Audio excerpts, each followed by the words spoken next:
ஞானானந்தமயம் தேவம் நிர்மலஸ்படிகாகிருதிம் ஆதாரம் சர்வ வித்யானாம் ஹயக்ரீவம் பாஸ்மகே. நேயர்கள் அனைவருக்கும் அஸ்ட்ரோ கேஎஸ் ஐயங்காரின் பணிவான நமஸ்காரங்கள்.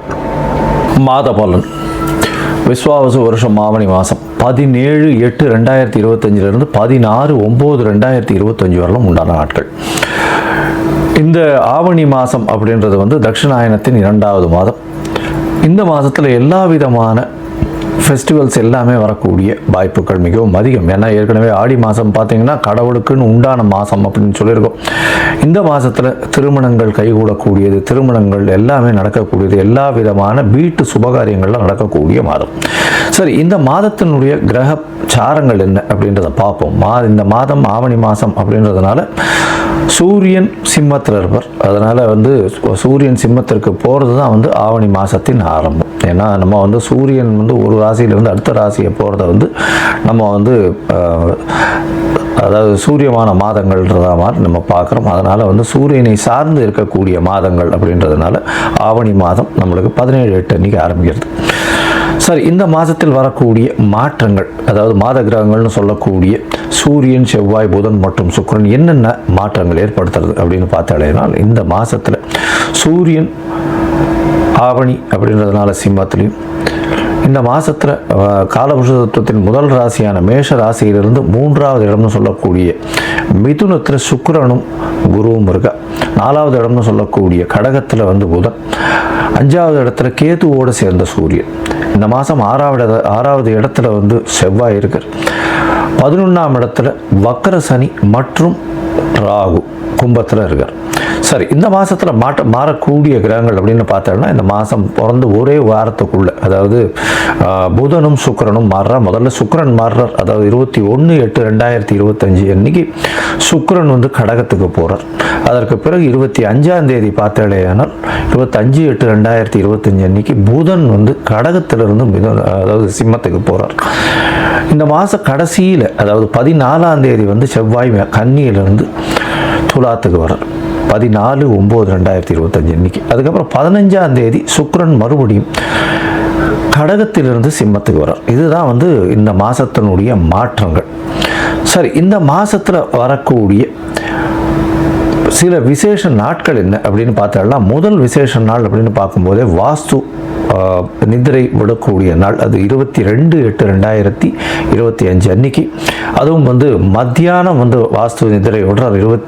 அதாவது 2 மணி 31 நிமிஷத்துலேருந்து 4 மணி 1 நிமிஷம் வரலாம், 1.5 மணி நேரம் 90 நிமிஷம். இந்த 90 நிமிஷத்தை 5ஆல் வகுத்து 18 நிமிஷமாக பிரிச்சுட்டு அவர் கண் விழித்து அவர் என்ன சொல்கிறது, காலை கடன்கள் முடிக்கக்கூடிய காலகட்டம் ஒரு 18 நிமிஷம். அதற்கு பிறகு அவருடைய ஸ்நானம் 18 நிமிஷம், பூஜை செய்வது 18 நிமிஷம், அதற்கு பிறகு போஜனம் உண்ணுவதும் 18 நிமிஷம், அப்புறம் தாம்பூலம் தரிப்பது 18 நிமிஷம்னு இப்படி பிரிகிறாங்க.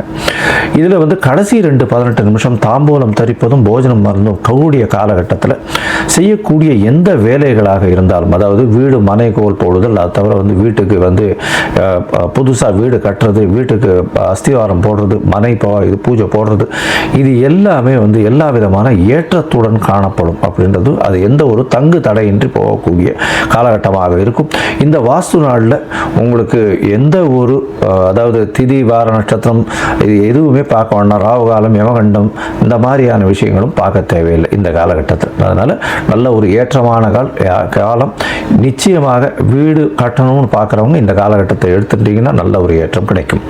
அதற்கு பிறகு இந்த மாதத்தில் பார்த்தடையானால் சாம உபாகர்மா, அதாவது எஜுர் உபாகர்மா, சாம உபாகர்மா, சாமவேதம் சொல்கிறவர்களுக்கு இந்த வருஷத்தினுடைய பூணல் மாற்றக்கூடிய அது செலிப்ரேஷன் என்ன, அந்த பூணல் மாற்றக்கூடிய அவர்களுடைய காயத்ரி ஜபத்தை பூணல் மாற்றக்கூடியதும், அவர்கள் காயத்ரி ஜபம் பண்ணி மிகப்பெரிய ஏற்றுமை கொள்ளக்கூடிய காலகட்டம் அப்படின்னு சொல்லக்கூடியது.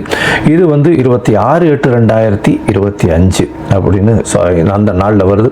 அதற்கு பிறகு பார்த்தாலேயானால் வாமன ஜெயந்தி வரக்கூடிய நாள் 4/8/2025 அன்னைக்கு வாமன ஜெயந்தி. அதற்கு பிறகு 5ஆம் தேதி அன்னைக்கு ஸ்ரவண நட்சத்திரம். ஸ்ரவண விரதம் சொல்லக்கூடியது. அதற்கு பிறகு 7-9 அன்னைக்கு பௌர்ணமி. இந்த வாட்டி பௌர்ணமி வந்து பார்த்தாலேனால் கிரகணம் வரும். ஏன்னா வந்து கேத்துவோட சேர்ந்த சூரியனும் ராகுவோட சேர்ந்த சந்திரனும் வருது. இந்த வாட்டி உண்டான கிரகணம் டைமிங் அதெல்லாம் வந்து அப்புறமா போடுறேன், அது வந்து ஃபாலோ பண்ணுங்க.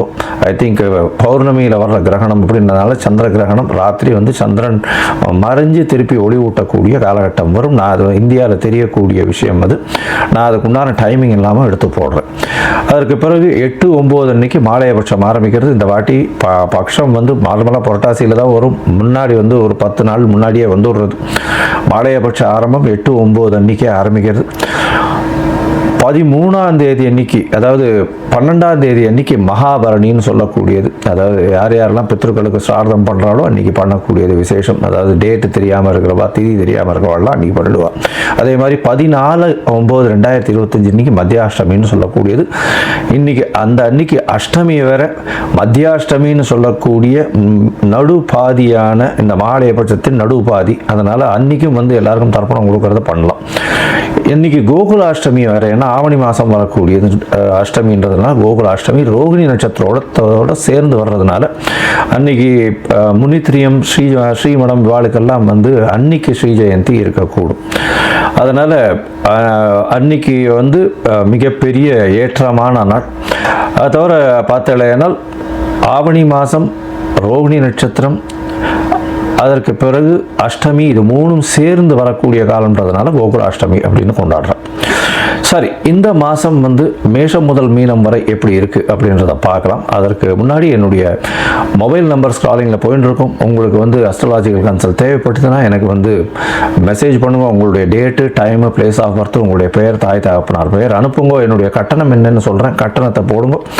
அதற்கு பிறகு உங்களுக்கு நான் அந்த பிடிஎஃப் வந்து போட்டுவிட்டு, அதாவது உங்களுடைய ஜாதகத்தை போட்டுவிட்டு, ஜாதகத்தில் சந்தி இருக்கான்னு பார்க்கணும். ஏன்னா எனக்கு தெரிஞ்சவா நிறைய பேர் 50 வயசு 55 வயசுலாம் இருக்குது. அவள்லாம் வந்து மிருகசீர நட்சத்திரம் ரிஷப ராசின்னு சொல்லிட்டு இருப்பா, ஆனால் மிதுன ராசியில் இருப்பா. அதே மாதிரி சித்ரா நட்சத்திரம்னு சொல்லிட்டு இருப்பா, துலா ராசியில்னு சொல்லிட்டு இருப்பா, அது கன்னியா ராசியில் இருப்பா.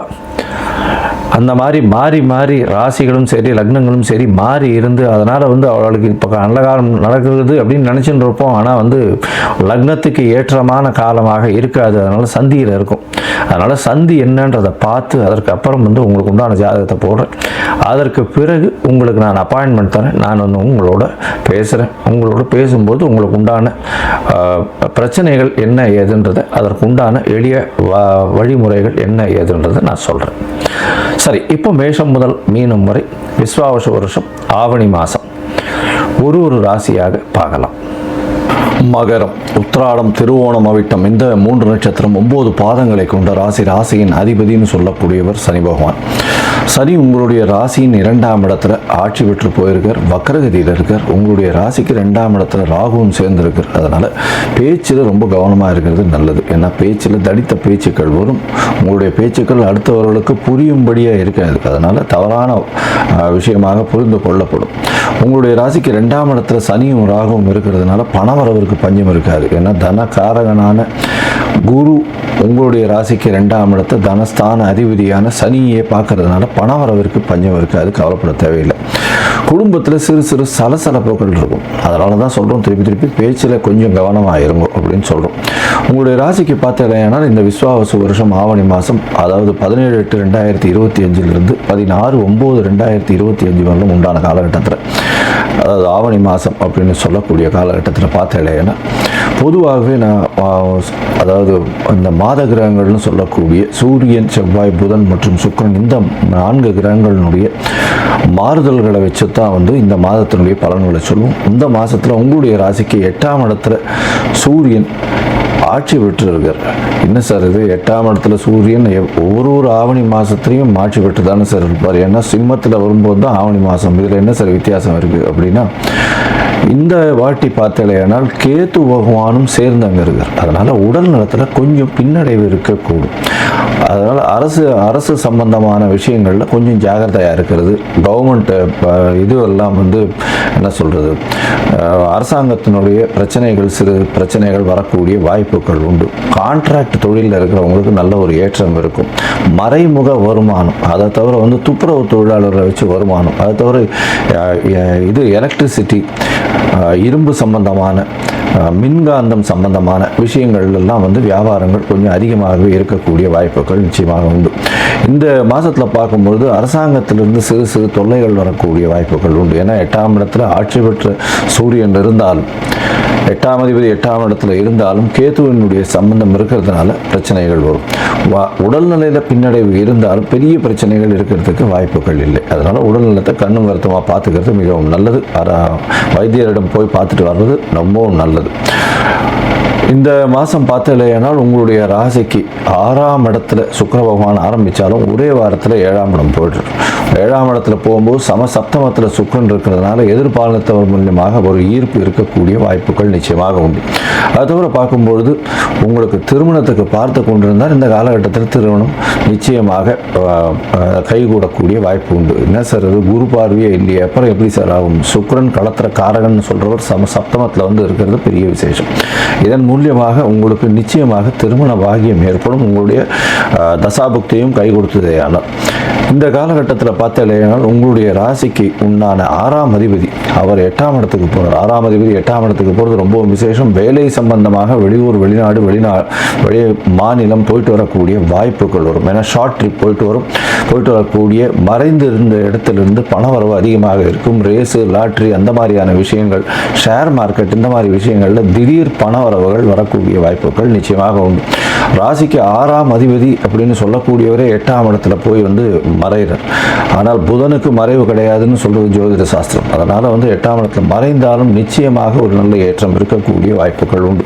உங்களுடைய ராசிக்கு 4ஆம் இடத்து அதிபதியான செவ்வாய் 9ஆம் இடத்துல இந்த மாதம் மொத்தம் இருக்கார். கடைசியில் ஒரு 14ஆம் தேதி தான் மாறுறாரு. அதனால இந்த மாதம் மொத்தமே 9ஆம் இடத்துல போய் இருக்கிற ஒரு கேந்திராதிபதி திரிகோணத்தில் போய் இருக்கிறது விசேஷம். தாயின் உடல்நலத்தில் நல்ல ஒரு ஏற்றம் இருக்கும். இருப்பினும் தந்தையின் உடல்நலத்தில் சற்று பின்னடைவு இருக்கக்கூடிய வாய்ப்பு உண்டு. எதனால் அப்படின்னா தந்தை காரகன்னு சொல்லக்கூடிய சூரியனும் 8ஆம் இடத்துல கேது சம்பந்தத்தில் இருக்கார். 9ஆம் இடத்துல போய் செவ்வாய் இருக்கிறது புதன் வீட்டில் அந்த அளவு விசேஷத்தை கொடுக்கார். அதனால் மொத்தத்தில் பார்க்கும்போது இந்த மகர ராசிக்காரர்களுக்கு ஏற்றமான காலமாக இருக்கும். இருப்பினும் உடல் நலத்தில் சற்று பின்னடைவு இருக்கக்கூடிய வாய்ப்புகள் நிச்சயமாக உண்டு. பேச்சில் கொஞ்சம் கவனமாக இருக்கிறது நல்லது. திருமணம் கைகூடக்கூடிய வாய்ப்புகள் நிச்சயமாக இருக்கும். புதிய கடன் அமையக்கூடிய வாய்ப்புகள் உண்டு. கடனை திருப்பி கொடுக்கக்கூடிய வாய்ப்புகளும் நிச்சயமாக இருக்கும். போட்டித் தேர்வில் நல்லபடியான வெற்றி இருக்கக்கூடிய வாய்ப்பு உண்டு. மாணவர்களுக்கு நல்ல ஒரு ஏற்றம் இருக்கும். வெளிநாடு போய் படிக்கக்கூடிய பாக்கியம் நிச்சயமாக இருக்கும். ஏன்னா 4ஆம் அதிபதி 9ஆம் இடத்துல இருக்கிறதுனால வெளிநாட்டில் போய் படிக்கணும்னு பார்க்குறவங்க நிச்சயமாக வெளிநாடு போய் படிக்கக்கூடிய வாய்ப்புகள் உண்டு. தாயின் உடல்நிலையில் நல்ல ஒரு ஏற்றம் இருக்கும். தந்தையின் உடல்நிலையில் சற்று பின்னடைவு இருக்கக்கூடிய வாய்ப்புகள் நிச்சயமாக உண்டு. புதிய வேலை கிடைக்கக்கூடிய வாய்ப்புகள் உண்டு. அதை தவிர வந்து புதிய தொழில் விஷயத்தில் பார்த்தலையானால் சிறு சிறு பின்னடைவு இருக்கக்கூடிய வாய்ப்புகள் நிச்சயமாக இருக்கும். பார்ட்னர்ஷிப் தொழிலில் நல்ல ஒரு ஏற்றம் இருக்கக்கூடிய வாய்ப்புகள் நிச்சயமாக உண்டு. ஏன்னா பார்ட்னர்ஷிப் தொழில் 10ஆம் அதிபதி 10க்கு 10ஆம் இடத்துல போய் இருக்கிறது ரொம்பவும் விசேஷம். அதாவது சுக்கிரன் சப்தமத்தில் இருக்கிறதன் மூலியமாக நல்ல ஒரு ஏற்றத்தை கொடுக்கக்கூடிய காலகட்டமாக அமையப்போகுது. அதனால் வந்து சொந்த தொழில் செய்பவர்களுக்கு பெரிய ஏற்றம் கிடைக்கக்கூடிய காலகட்டமாக இருக்கும்.